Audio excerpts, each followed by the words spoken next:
উদুলি মুদুলি শিৱসাগৰ জিলাৰ এইবাৰ ৰেকৰ্ড গঢ়াৰ বাবে সাজু বিয়ানাম। বিহু আৰু ঝুমুৰৰ পিছত এইবাৰ পুনৰ ৰেকৰ্ডৰ বাবে সাজু হৈছে বিয়ানাম।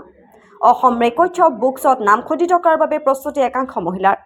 চৰকাৰ পৃষ্ঠপোষকতা অবিহনে বিয়ানামৰ জৰিয়তে অসম বুকছত নাম খোদিত কৰাৰ বাবে পূৰ্ণ প্ৰস্তুতি শিৱসাগৰ জিলাৰ একাংশ মহিলাৰ।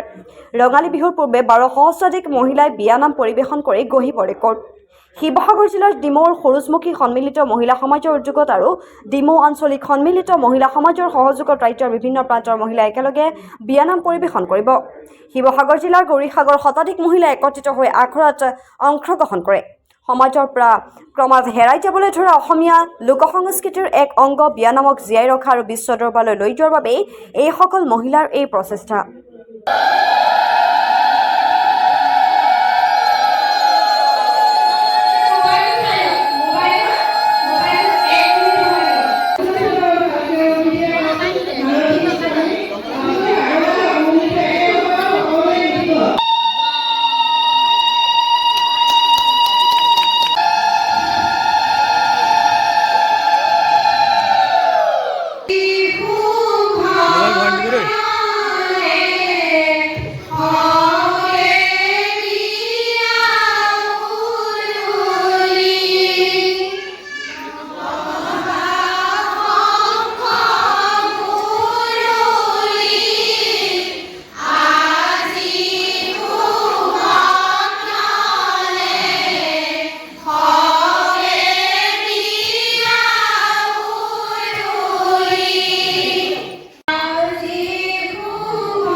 আমি আজি বিয়ানামক হেৰাই যোৱা এটা লোক সংস্কৃতি বিয়ানামক বিশ্ব দৰবাৰলৈ নিবলৈ এটা বিৰাট এটা প্ৰচেষ্টা হাতত লৈছো।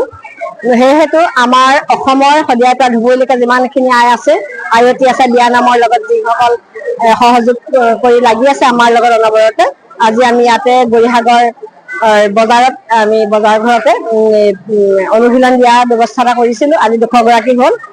সেয়েহেতু আৰু এই 200 গৰাকীৰ আয়তীয়ে নিজৰ নিজৰ ঠাইত গৈ পেলাই সকলোৱে অনুশীলন দিবগৈ, আখৰা দিবগৈ। গতিকে এটা সুন্দৰভাৱে আমাৰ যাতে বিয়ানামে বিশ্ব দৰবাৰত স্থান পায়, তাৰ বাবে প্ৰভু ভগৱন্তৰ ওচৰত প্ৰাৰ্থনা জনাইছো। ধন্যবাদ। ৰেকৰ্ডৰ কাৰণে যিটো উলিয়াইছে পৰিৱেশন কৰিবলৈ বিয়ানামৰ, সেইটো যাতে গোটেই অসমবাসীয়ে আমাৰ এই বিয়ানামৰ কৃষ্টিটো জীয়াই ৰাখিবৰ বাবে সকলো আইসকলৰ পৰা আদি কৰি গোটেই অসমবাসীয়ে যাতে সহায় সহযোগিতা আগবঢ়ায় তাৰে কামনা কৰিলো। মই মাকুমৰ পৰা মাকুম অঞ্চলৰ তিনিচুকীয়া জিলাৰ মিন্টু গগৈ সোণোৱালে এই কথাষাৰ আগবঢ়াইছো।